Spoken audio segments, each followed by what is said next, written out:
Apan ang inyong pagtambong dini, mailhan yun sa inyong malungtaron nga paghigugma sa atong kanhi Mayor o Pangulong Nasod, Rodrigo Roa Duterte. Isa gigutom kita, palakpak yapon kita. Duterte! Duterte! Duterte! Duterte! Pagaw ko na yun ko. Huwag naman ko kumaanan diskurso. Kaya man,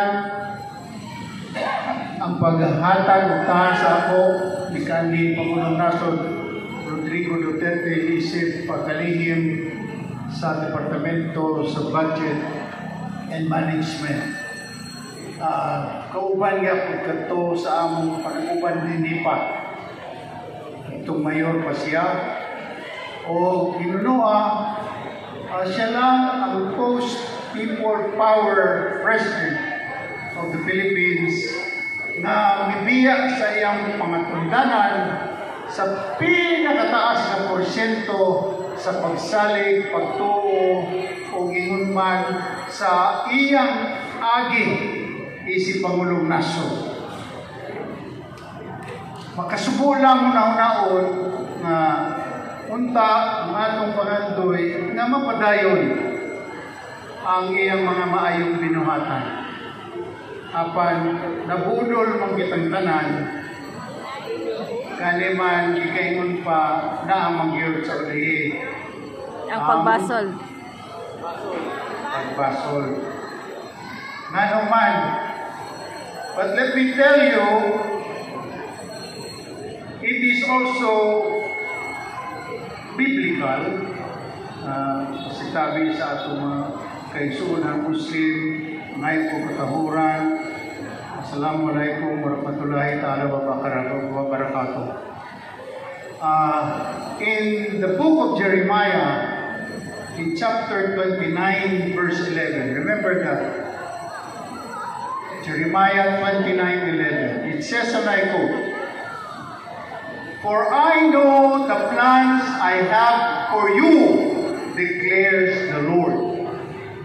Plans to prosper you and not to harm you. Plans to give you hope and a future."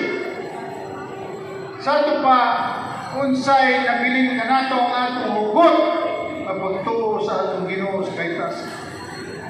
Na siya gayon, wala magingon nga silutan na kamo, maglisod kamo ang pagsulay api ka na sa atong kinabuhi.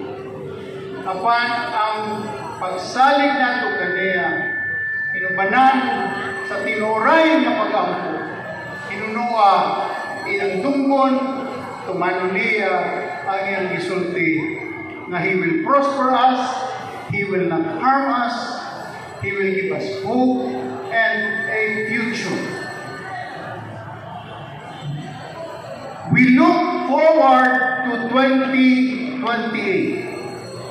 kay presidential election ka na. Without saying anything, nasayot naman kita kung kinsa gayon ang angayan na suportahan natin. Sa dini pa si Mayor Rudy, mag-ingon din sa kanako sa kaubanan pa naman. Nga dili ko gusto nga dunay pagbago nga pinaagi sa madugoon ng pamaagi. Because it's going to destroy our country. Magkabahin-bahin kita and the process of healing will take a long time.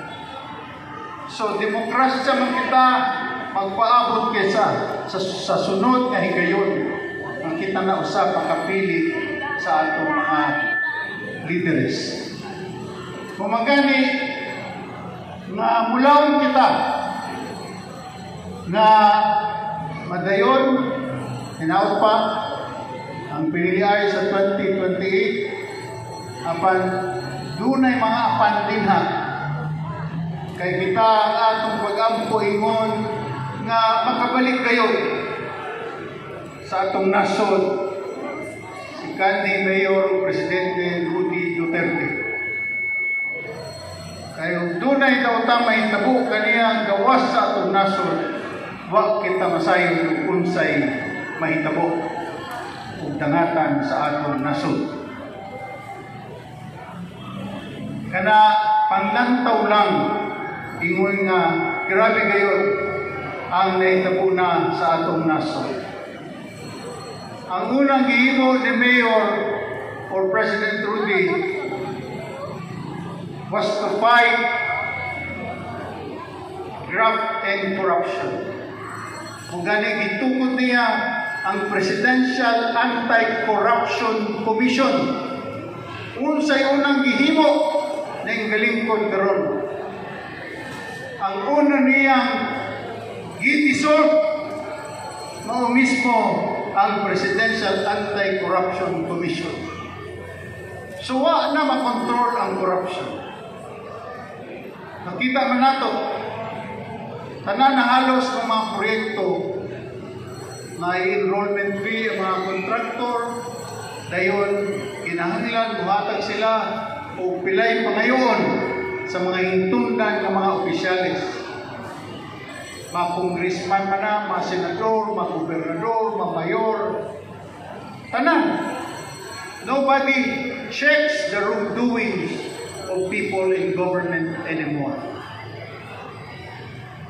Iyang gilusad ang pagpaggang sa illegal na droga. Unsa iyang gidangatan? Tuwa siya karon sa dihig.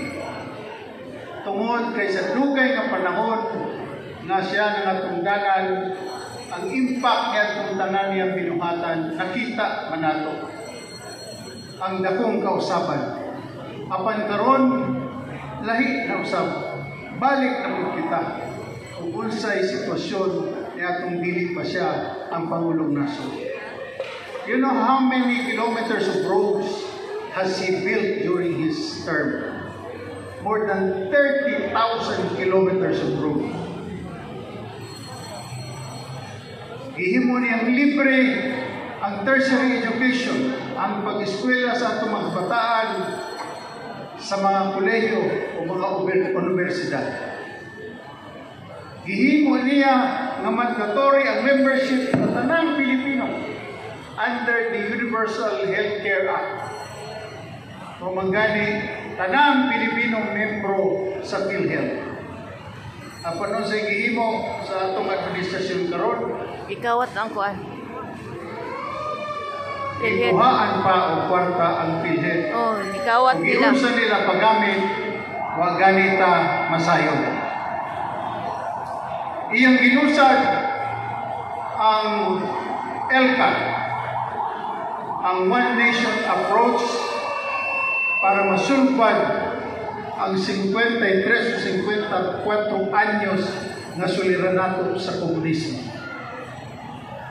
Nag-declare siya martial law sa Lanao para mapakgang ang pagsuot sa mga terorista dito. During his time, naaprubahan ang Anti-Terrorism Act. During his time, namugna ang Bangsamoro Autonomous Region in Mindanao, in Muslim Mindanao. Daghan kayong impact sa atong kinabuhi ang nahimo ni Pangulong Duterte. Apan sa gihimo sa administrasyon karon, sila pa mismo ang nakidnap sa atong Pangulo, kanhi Pangulo. Gindorsar dito sa langyaw o banyaga nga korte. Di naman kita unta miyembro. Apan nagingon siya, kung sa may dangatan niya, tungod sa iyang gibuhat para alang sa atong nasod o kanatong tanan mga Pilipino, wala siya'y pagmahay o iya kanang dawaton kay matod pa niya anaa kana sa akong kapalaran. Grabe nga pagmahal sa atong nasod ug sa atong mga isig ka Pilipino. talagsaon nga tao.